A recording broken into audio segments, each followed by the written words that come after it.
What is up, YouTube? Welcome back to Stocks by the Numbers. Today I wanted to jump into another company similar to the EvoFem that I reviewed yesterday.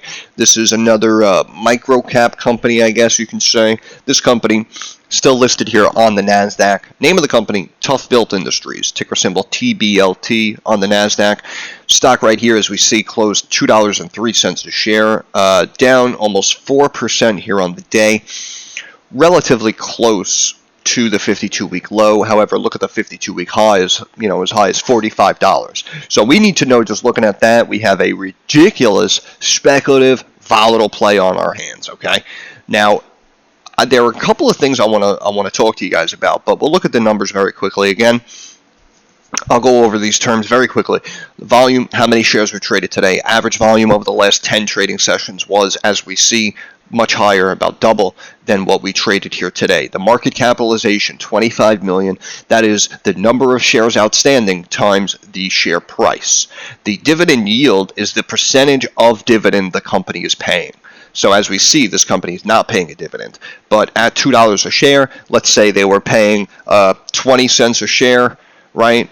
$2 divided by 20 cents, that would be 1/10, which is 10%. So the company is yielding 10% dividend for you to own the stock. Price to earnings ratio is the price of the stock here divided by the EPS here. As you see, it's negative, so there is no PE. But hypothetically, again, $2 a share. Let's say the company EPS, earnings per share, let's say it was 20 cents per share. We would do $2 divided by the EPS, earnings per share, and that would be the price over earnings ratio, which would give us a PE of 10. And the share float, a little bit different than the shares outstanding. A lot of people get these confused. So the float is the number of shares available to us, the investors, the public. The total number of shares outstanding includes insiders and institutional ownership. So that's the difference between those terms. Just a quick review, because I know some people may not really understand what the heck we're talking about when we look at those figures. So quick little review there. So we're looking here, ToughBuilt, this company in the construction sector. As we see over the years, we're seeing some decent growth here on the revenue side, going from low teens, right, up to 19, 39.5 million, 2021, 70 million. Look at the problem, though. The problem is, apparently, somehow, the more money they make, the more money they lose. That is definitely not a recipe for success. We've gone over this multiple times with all different companies here. We have many examples here, especially on this channel, of companies that are spending $1.50, $2 to make a dollar. That is never going to work out well for them, right? They had a nice, decent quarter here last quarter. However, I believe they issued and sold additional shares of stock, which in turn basically dilutes the company, which means that there are too many shares outstanding. And then what happens is, to keep these formulas and ratios consistent, what's going on is now with the number of shares increasing, what happens is the price of the stock has to come down to maintain the same ratio. That's why when you see companies do reverse stock splits, you'll always, well, I don't want to say always, but occasionally you may run into a video like this where someone will try to warn you and say, oh, this company just had, a 1 for 50 reverse stock split, stay away, don't buy this stock, it's going to go down. Because again, diluting the stock is never, ever a good sign. Look at Mullen off the top of my head, right? Nice, popular, younger company that I know a lot of younger investors or potentially people with not much capital on hand may be looking at a cheaper stock like that, right? But look at Mullen, not really doing any business. And they keep diluting the stock with these reverse splits, and the stock basically continues to sell off. And that is basically what we're seeing here with ToughBuilt.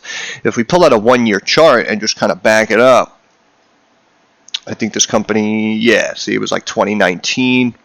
Yeah, right. Well, actually, it was, wow, right before Christmas, 2018. Okay.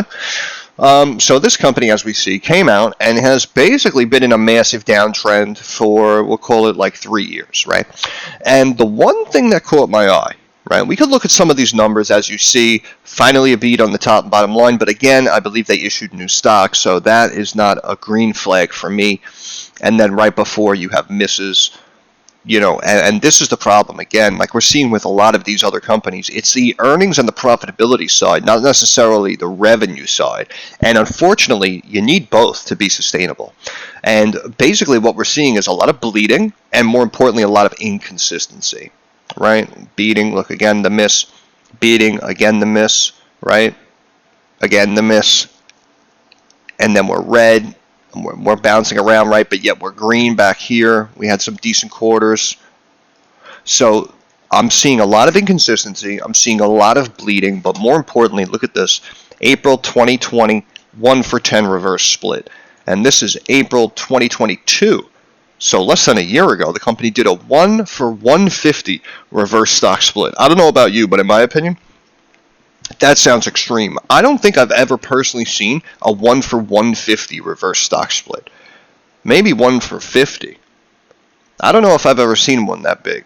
But obviously, as you can tell, they basically announced the reverse stock split, and the stock basically fell off a cliff. And even this was short-lived right here. You know, people may want to point to the last quarter. Oh, look at these numbers. The company's back on the right track. Well, not exactly, because what happens is if it was real, it would at least maintain this value or continue to go higher. So as we're seeing, the company sold off going into earnings, was at about, what, 220, jumps up to 370, 380, and then immediately pulls back to sub $2 where it was before the earnings took off. So this is why people like me try to make these videos to let you know that reverse stock splits are never a good sign, whether it's to maintain listings or whatever their reasoning may be. Never, ever a good situation. However, I will say, with the revenue consistently increasing year over year, this could potentially work out for you. But again, it's going to be in the serious long term because you had, again, a massive reverse stock split. And even though you're coming off a decent quarter or two here, it really doesn't matter because the street is just beating this up. This has now become the stock where, you know, you wake up, you short it, you're going to end up making money somehow, some way, right? That's basically how they're looking at it. And also, I wanted to show you one last thing. If we pull back here, right, pull out a one-year chart, where are we? Here we go, March 2020, right? Look where the stock is. Consistently decreasing. Reverse split here, 1 for 20. During the pandemic, right, we had a little bounce here and then just consistently sold off. Now, even though numbers may have come in a little bit better than anticipated during this time frame, this was the company's bread and butter, right? They're in the construction and home improvement industry, making a lot of these tools. They make like knee pads for guys who go down and work on floors. They got laser levelers and regular levels and you know, their own tape measurers and stuff. So they got like a whole product line of goods and not services, but goods.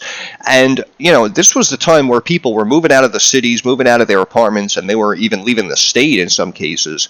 And, you know, everyone was buying a house or a condo just to escape, you know, the chaotic big cities. And then what happens when you move into these places? You got to do a little bit of renovation, right? You got to put in a new floor, or you got to, you know, sand this down, or you got to paint this or do that.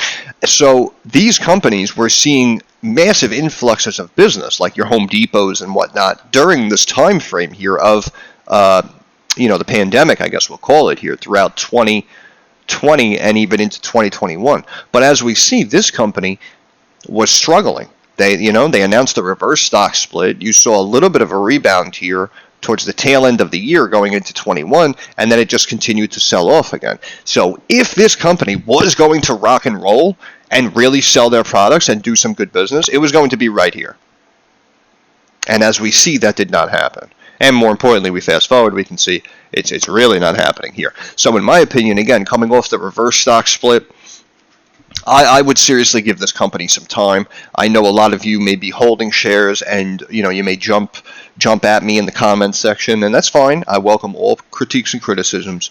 However, again, just overall looking at the situation, I would give this a little bit of time. I do like the fact that, you know, the revenues are going up though, right?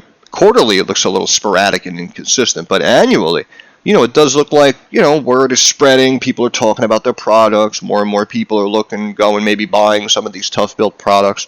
And that's fine. That's what you want. The problem is they have to get the earnings back in line, right? And again, coming off 1 for 150 reverse stock split, I just want to give it some time, man. I really do. You know, this is something where you can easily give this a minimum 3 to 6 months before we check in on it again. because at the rate this is going, we can come back 6 months from now, this could be 60 cents, right? And why would you buy it today for $2 when you could buy it for 60 cents, right? So let's just give it some time, and let's see, where it ends up. If we switch over here to stock charts, there's really not much going on here. On the daily, we're in this tight range. It's been bouncing around this 50-day moving average of 224. It looks like it's trying to find that support, but it's really more resistance, as we see breaks constantly. Now we recently just broke. Right now it's sitting at the middle Bollinger Band, but it does look like the MACD is potentially looking like it's about to curl down there. So in my opinion, in the short term, this may possibly pull back to this bottom Bollinger Band here of about $1.78, 1 3/4, 160s, right? Even if we switch over here to the weekly, the RSI 32.3, which may look like it's attractive, but again, we turn on our inspect, we come over here, look, RSI at one point was, down to 21 and change. So 32 is definitely not an indicator. Look at the 50-day, the 200-day moving average peaking in now. It's massive sell-offs with the rest of the stock. Looks like the MACD is rising over the last several months, even though the stock has been pulling back, almost forming the same triangle and wedge that we saw in EVOFEM yesterday, EVFM. The difference, though, is on the financial side. The actual numbers themselves of EVFM look a little bit more positive and a little bit more healthy than this company right here, ToughBuilt. Now, again, we have a very, very tight range here on the Bollinger Bands. We're getting into this tight squeeze, so it could potentially pop up or it could pop down, like we said with EVOFEM. However, in my opinion, based on what we're seeing, I think this should actually drop down before it goes up. As screwed up as that sounds, I know you guys might be you might be hoping for the best. Right here in the immediate short term, I'm not seeing the recovery. But again, like I said, I could be wrong, could go to $3 tomorrow, but more importantly, we could just put this on the back burner and potentially just come back to it, 2 months, 6 months, 9 months down the road, and all of a sudden, everything's going to level out a little bit. It may potentially find its bottom, and it may, really rebound and start to rise again. Because again, with the income they're bringing in, if they can consistently grow that revenue and they can stop the bleeding, then there's only going to be one way the stock can go, and that's going to be up. Because again, the revenue has to in some way reflect the market cap of the company. And we looked at the massive bleeding, right? Losing more than we're making, but again, climbing up 20, 40, 70 million in revenue. You can't deny that growth. So again, in my opinion, I really don't think this is the bottom. This company's dealing with some serious shit right now. But we may potentially have potential, right? So throw this one on the watch list if you want. Throw it on the back burner, ToughBuilt, TBLT, and I think, again, we'll come back to it in a few months because I really don't think the picture is very clear right now. But in my opinion, based on what we're looking at, I think we're going to continue to sell off and go lower. But hey, once again, we'll leave it there. So this is Stocks by the Numbers. I want to thank you guys for stopping by. If you have any questions, comments, or concerns, please drop it in the comment section. I'm usually very quick to reply. If you like the video, please thumbs up. Helps out my algorithm. If you like the video and the content, please push the subscribe button. Really means a lot to me watching the community grow. And moving forward, like I always say, I understand markets are rocky and they're uncertain. So I wish everyone success. I hope everyone makes a couple of dollars. I want to thank you for stopping by. And I'll see you guys in the next video. Take care.